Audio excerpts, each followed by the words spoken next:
Takács Péter vagyok, de legtöbben Takinak hívnak, és én vagyok a Szatta Festnek a főszervezője. Másfél évvel ezelőtt, amikor először felmerült, hogy azt a ilyen kisebb baráti összejöveteleket, ahol 20-30-on voltunk Szattán, ezt kicsit ki kéne bővíteni, akkor visszagondolva teljesen másra gondoltam, mint ami irányába most tartunk, mert akkor még arról volt szó, hogy hát legyen másfél napos, csak szombaton, legyen 100 ember, és akkor így az volt a helyzet, hogy ahogy egyre jobban belefolytunk ebbe az egészbe, rájöttünk, hogy oké, akkor most szerzünk egy kis színpadot, akkor most megnőtt 1,5 millió forinttal, 3 millió forinttal a költség, basszus, akkor nem lehet már 100 fős, akkor 400 fősnek kell lennie, de hát egy napra nem jönnek az emberek, jó, akkor 3 naposnak kell lennie. És a végén ott voltunk, hogy a kezdeti, ilyen 1 millió forintot kell költeni egy ilyen fesztiválra, most már úgy vagyunk, hogy ilyen 7-8 millió forint egyébként egy ilyennek költsége, szóval így csak így sikerült megnyolcszoroznunk a költséget. Most már nem tudunk kihátrálni mögül, szóval most már ezt csináljuk és végigtoljuk, és ahol lehet, ott kicsit így visszafogjuk magunkat, de hogy egy sokkal nagyobb volumenű dolog alakult át ez az egész.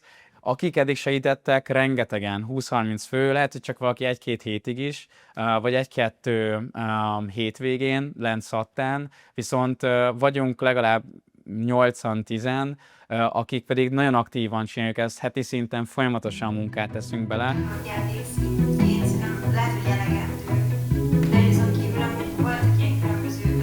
Ugye az előző héten is, hogy jól tudom, akkor megcsináltátok a vízelvezetőnek a kiásását.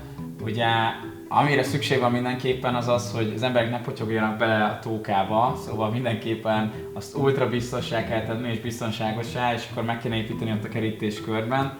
Ollá István vagyok, és az operatív vezetést vállaltam el a fesztiválon. Nagyon sok olyan elintézendő dolog volt, ami így első alkalmasoknak nagy kihívás, hogy akkor jogilag a kereteket megalkotni, senki nem rendelkezett fesztivál szervezői tapasztalattal, úgyhogy kialakítottuk meg proaktívan megkerestünk embereket, akik segítettek ebben. Mi nem értünk ehhez, amit csinálunk, és talán ez a legviccesebb az egészben, hogy miért is kezdtünk bele. Mi nem egy fesztivált hozunk létre, hanem kicsit inkább azt mondjuk, hogy ez egy tábor felnőtteknek, és itt nem 18 pluszos tartalmakra kell gondolni, mert félreértés ne essék, nagyon sok embertől megkaptuk ezt is, hogy ők nem merik elhozni a gyerekeket, mert hogy itt biztos olyan dolgokról lesz szó. Nem arról van szó, ez egy olyan hely, ahol nem csak a zene miatt jöhetsz el, nem csak amiatt, mert meghallgathatsz ilyen-olyan dolgokat, hanem kicsit olyan, mint akár egy úttörőtábor, közben vannak csapatjátékok, vetélkedők, kipróbálhatod magad olyan dolgokban, amik a természethez kapcsolódik. Egy ilyen igazi közösségépítő fesztiváltábornak szeretnénk ezt az egészet becsomagolni. Nyárzárásként ezt így tök jó kipipálni, hogy voltam egy ilyenben is, nem tudom, 30 plusz évesen is, hogy még visszahozni azokat az élményeket, amiket még gyerekként éltünk át. Zajlanak az előkészületek, éppen kitakarítjuk a fészert, hogy utána át tudjuk rakni a garázsban lévő cserepeket, és ez is szép lassan kitakarítsuk, mellyel ide fog kerülni majd maga a bár.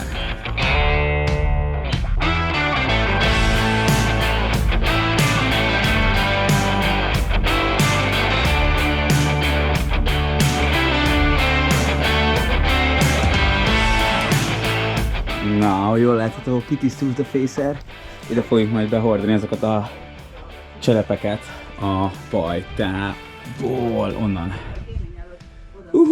Nagyon sok mindenre kellett gondolni, főleg így az első fesztivál miatt, így a tereprendezés, az rendkívül sok időt vett igénybe, tehát azért maga a birtok az nem volt így felkészülve rá, hogy egy fesztivál lesz most rajta. Egyetlen olyan hely volt a színpadnak, ahol eléggé szilárd a talaj, egyenes is, viszont volt egy nagy probléma, hogy ott volt 30 köbméter fa, fel kellett azokat vágni, összehasogatni és ezt elhordani.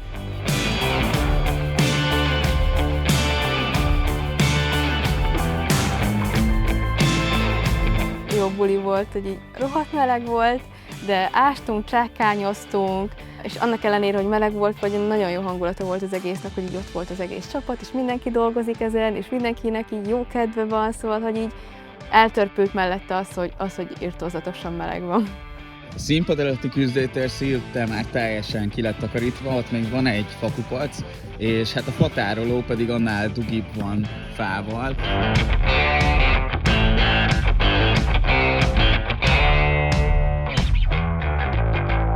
A fesztivál egyébként a legnagyobb fejtörést, főleg így a infrastrukturális oldalról az a tusoló kérdés jelentette. Rengeteg gondolat felmerült, attól kezdve, hogy veszünk régi plazmatévéket, és a plazmatévékben lévő fókuszáló lencséket rakjuk be, hiszen azok annyira tudják fókuszálni a fényt, hogy fel tudnak melegíteni dolgokat.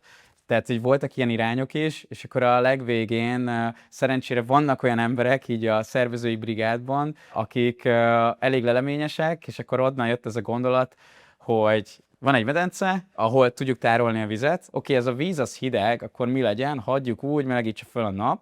És akkor nagy szerencsénkre az egyik ilyen családi körben felszabadult pont egy kályha, és akkor miért lehetne összekombinálni a medencét a kályhával? Tehát ugye utána vagy valahogy el kell juttatni a vizet is a megfelelő helyre. Oké, akkor kell hozzá egy csövezés, kell egy keringető, szivattyú, és valakinek meg kéne csinálni a vászszerkezetét is. És kiderült egyébként, hogy így, hogyha az ember nagyon találékony és leleményes, akkor sokkal olcsóbban is létre lehet hozni egy ilyen dolgot, mint gondolta, és konkrétan ezt a ugye 1,5 milliós költségről körülbelül le tudtuk vinni 300 000 forintra. Rengeteg meló van vele, viszont jelen pillanatban az időnk idézőjelbe kevesebbet ér, mint az a 1,5 millió forint, amit ugye rá kellett volna arra szánni. Júliusban is elég sok minden volt még, amit ugye le kellett ütni, és az nagy kihívás volt, hogy ugye akkor hogyan promotáljuk igazából a fesztivált, hogyha nem tudjuk a programokat kellőképpen bemutatni, mert még nem voltak meg ezek a programok leütve. Hölgyeim és utaim, itt vagyok Szattán, a TED helyszínen, és gondoltam, hogy ha már így alakul, akkor tartok nektek egy kis pre-fesztivál túrt. Ezen a részen, ahol a traktornak a friss nyomai láthatóak, ide kerül majd maga a színpad, és hogyha megfordul...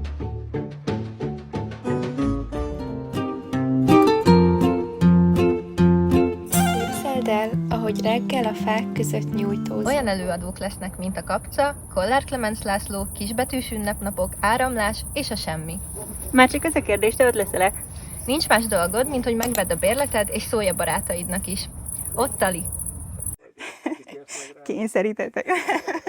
Nem, egyébként nem volt azért az első válaszom az igen általában ezekre, mert én nem annyira ez a szereplős vagyok, vagy nem tudok annyira ilyen természetesen a kamerába beszélni. Az egyik legjobb barátnőm, a Dorka, nagyon sok videóban szerepel, én meg így mindig voltam a háttérben, hogy na, mehet. Indítom.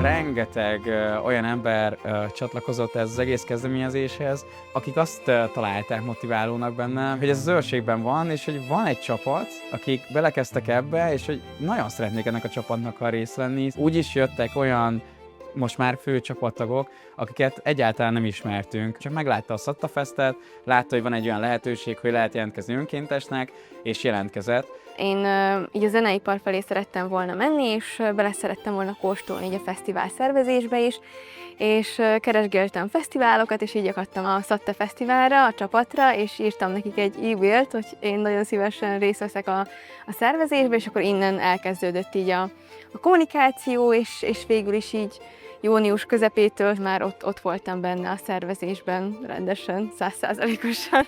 Lehet, hogy én indítottam, de az egész az egy közösségi projekt, és ezt közösen alakítjuk, és szeretném, hogy ez mégis maradjon ilyen, akár a jövőben is, amikor ez folytatódik. Tök jó olyan projekt, ami összefogja a családot, mert hogy mindenki fél attól, hogy szegény Takács Péter csődbe fog menni, szóval emiatt már inkább beállnak egy dolog mögé, ami számomra nagyon szuper. Én remélem, hogy ők nem stresszelnek annyit, mint én. Hogy ténylegesen a fizikai munkálatokkal meglegyünk, az nagyon stresszes volt szerintem, és akkor a tereprendezésre nagyon sok ilyen hétvégét fordítottunk, és így néha elcsúsztunk olyan dolgokkal, amit közben párhuzamosan kellett volna csinálnunk.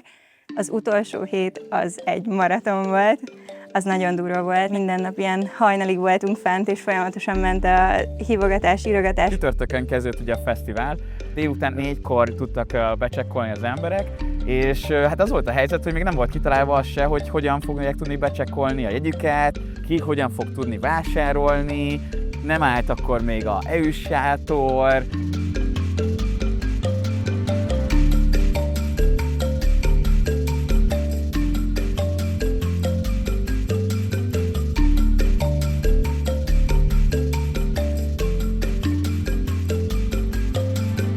Holnap ki kéne rakni.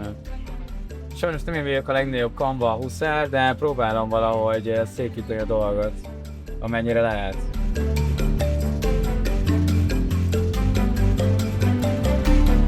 Nem volt programfüzet, úgyhogy én az utolsó előtti nap gyorsan összeállítottam valamit Wordben, éjfél 1 körül, és elküldtem az egyik kolléganőmnek, akit megkértem, hogy most ma jöttök le, holnap van a fesztivál, ki tudnátok-e nyomtatni. És akkor ő is megkérte az egyik barátnőjét, hogy akkor nyomtassa ki, ráadásul fordítva is volt valahogy nyomtatva, úgyhogy érdekesen jött ki, de a lényeg átment, hogy oké, akkor megvan a programfüzet. Lementünk együtt kocsival, és így odaértünk, leparkoltunk, odasétáltunk, és akkor már ugye úgy állt minden, úgy ott volt mindenki, még voltak önkéntes futkározó emberek, akik csupa koszosan futkároztak, hogy jaj, még ezt, meg ezt, meg ezt, de akkor így láttam, hogy úristen, ez megvalósult, és hogy mennyire jól néz ki, és hogy mindenki így érezhető volt, hogy így ez most itt elkezdődött a fesztivál, és hogy így mindenki így benne van, és mosolyogva léptek be, és olyan jó volt látni, hogy ennyire sokan így megjelennek, és akkor így jönnek, hogy na, jöttünk szattafesztezni, és el se hittem, hogy ez most akkor tényleg itt vagyunk, itt van, eljött a pillanat.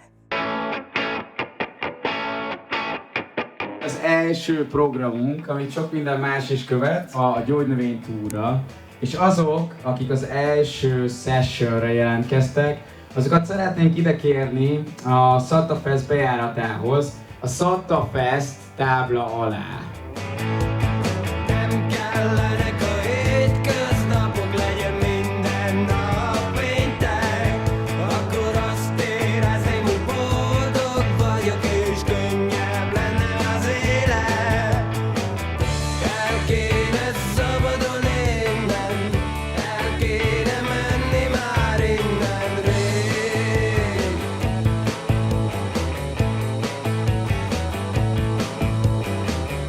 El kéne szabadulni innen, és máshol próbálni szerencsét.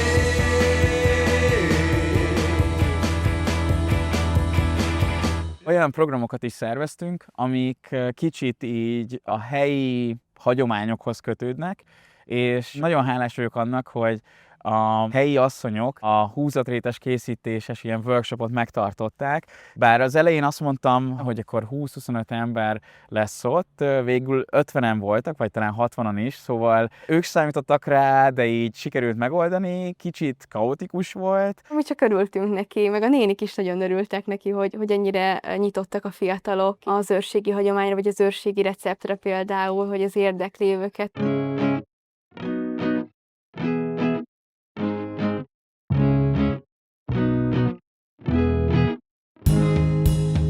Hiába hívna a tavasz, mi foglaltak vagyunk, hisz itt van már a nyár. A Balaconon nézzük egy matracról a tengernyi vitorlást. Az Áramlás volt az, akik még ott is voltak rétes készíteni. És annyira izgatottak voltak az Áramlás koncert miatt a helyi asszonyok, és emlékszem, hogy még ki se jött mindenki a kultúrból, még el se volt mosogatva, és így pár asszony elkezdett futni, hogy nekünk ott kell lennünk ezen a koncerten, és az egyszerűen hihetetlen volt, így el se hittem, hogy ez most tényleg ez történik, és kettőt pislogtunk, és már futottak így az utcába, hogy akkor ott lesznek a koncerten. Odaértek, és én ott voltam a színpad mellett, és láttam őket a háttérbe tombolni, ami tényleg tök jó érzés volt, hogy lehet, hogy beletettek apait, anyait, mert biztos, hogy kemény munka volt, de utána jöttek, és ők is bulisztak még egyet. Itt van már a nyár, a Balaconon nézzük egy matracról a tengernyi vitorlást. Ahogy fújja a szellő, s viszi az áramlás. Csillas a hangulat, és élvezzük a saját dalunk flóját.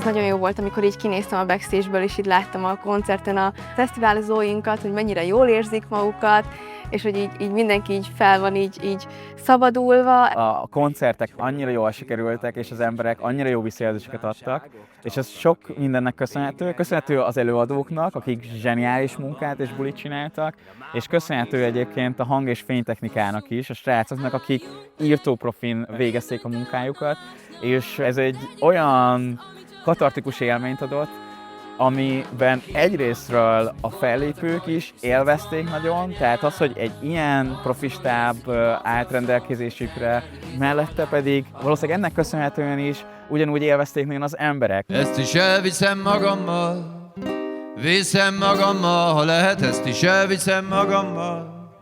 Viszem magammal. A legkedvencebb pillanatom az volt, amikor Kollár Klemenc László felült a színpadra, kezébe vette a gitárt, és elkezdett zenélni és énekelni.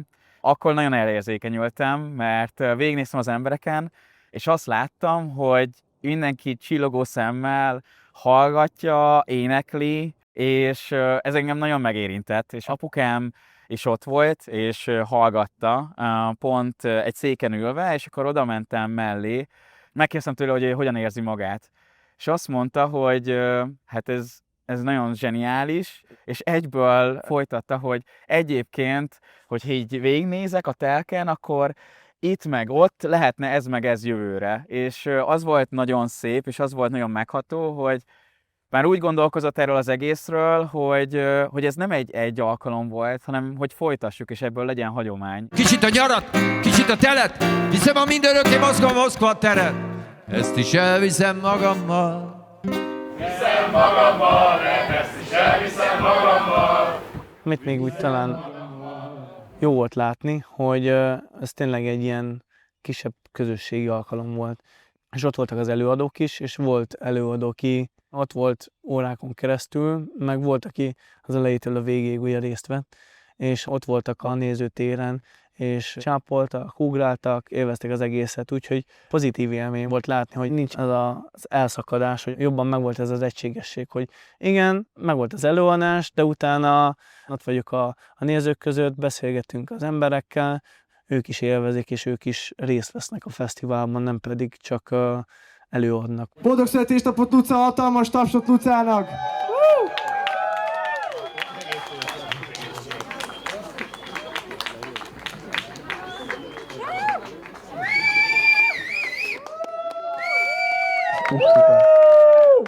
Köszi srácok!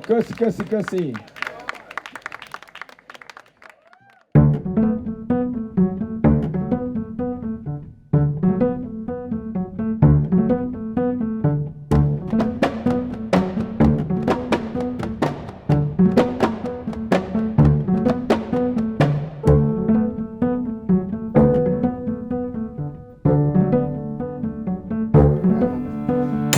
Kaptunk egy felajánlást az egyik vadásztársaságtól, akik biztosítottak nekünk szarvast. Úgy érkezett, hogy azon kellett dolgozni, tehát eléggé masszív munka volt mögötte, és volt néhány résztvevő, aki oda ment apához, és azt mondta, hogy na jó, hát ők most itt hajnali 2-ig partiznak, meg csapják neki, de hogy ők holnap reggel itt lesznek 7-kor, és segítenek. És az volt a legmeglepőbb, hogy tényleg ott voltak, és tényleg sétáltak, és beálltak, és 2-3 órán keresztül darabolták a húst. Ez egyébként főleg csak a szervezők számára készült étel lett volna, viszont az volt a helyzet, hogy nagyon sok embernek jutott abból, és még maradt is, szóval tök jól sikerült az is.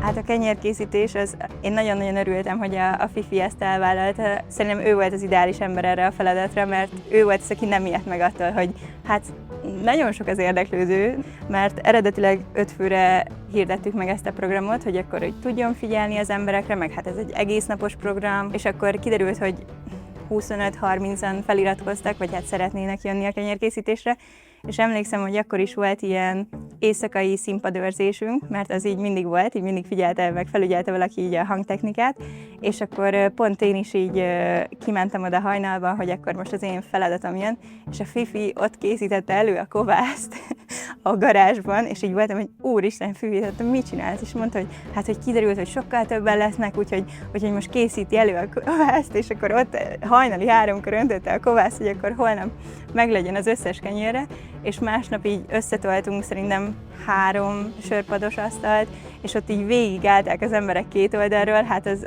szerintem felemelő volt. Meg utána tényleg, ahogy így a kemencébe így megtapasztalhatták, hogy berakták a sok kenyeret, és akkor így egyre jöttek ki, az elsők elégtek, azt hiszem, és utána már lettek szépek is. Nagyon jó volt látni, mindenki így jött vissza a friss kenyerével, hogy ezt én csináltam, úgyhogy nagyon jó volt az a program szerintem.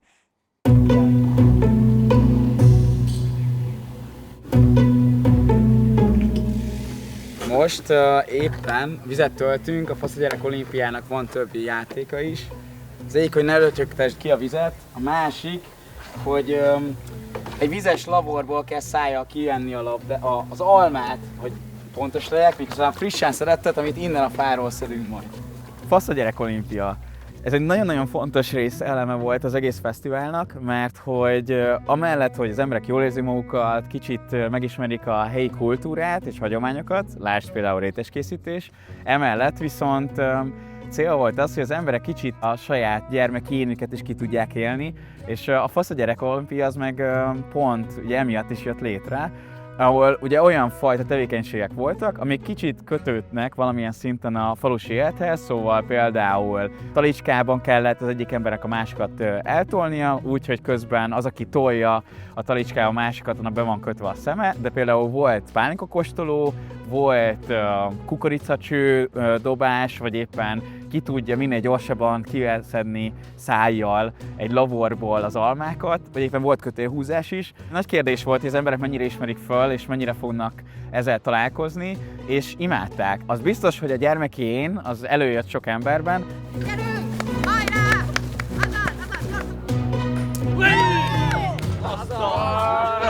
Ami még nagyon király volt az egészben, hogy a közelben van egy tök menő kis étterem, talán több, mint több menő, hiszen egy Michelin csillagos étterem, a Pajta étterem, és ők felajánlottak a győztes csapatnak egy 3 fogásos ebéd meghívást. Igazából azért volt nehéz eldöntenünk, hogy ki nyerje, mert már 2 második helyzetünk is volt.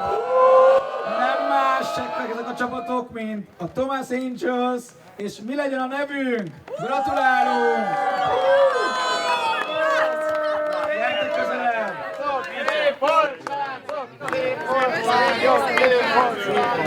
Gratulálok! Köszi! Srácok, nálatok szakadt el az ing valakinek a hátán? Igen! Ne akkor megérte! Na, és most következik a Fasz a gyerekek legfaszábbika. A rétes mafia! Ez az! Gratulálunk! Köszönjük szépen! Készítettük! Köszönjük szépen!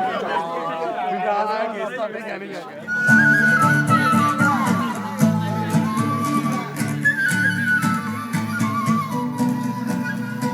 Volt tánchaz, és nem volt táncosunk, nem volt az, aki amúgy a táncot levezényelje, és konkrétan a táncházra a kedves emberünket, Kós Ruben, akiknek nagyon köszönjük, hogy eljött és beugrott, úgyhogy szombaton volt a tánchaz, péntek reggel hívtam föl, hogy figyelj, akkor tudsz jönni? És igen. És körülbelül az volt az első telefonbeszélgetésünk, és igen mondott, és megmentette ezzel a bulit, hiszen az is egy zseniális dolog lett. Vissza, 2, 3, 4. Az nagyon szép volt, amikor mindenki körbeállt, és ott voltak a szervezőink, a fesztiválozók, néhány fellépőnk is bekapcsolódott, és nagyon-nagyon szép volt látni így kívülről is, hogy itt vagyunk, és ezt így megalkottuk, és csináltuk végig.